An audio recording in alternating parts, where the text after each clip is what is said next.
এই হচ্ছে জোনাইয়ের দ্বাদশ শিব মন্দির। এখানে 6টা, মধ্যিখানে একটু গ্যাপিং দিয়ে আবার ওইখানটায় 6টা। দেখেই মনে হচ্ছে বহু প্রাচীন।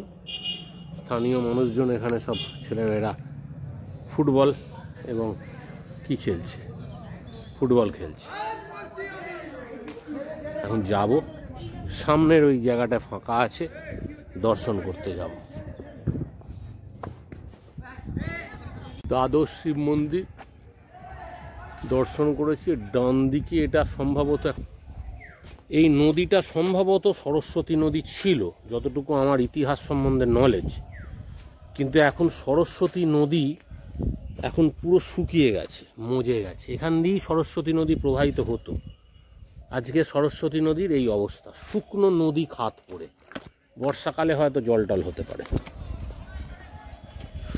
ছোট্ট শহর, নির্জনই প্রায় বলা চলে, বেশি লোকজন নেই।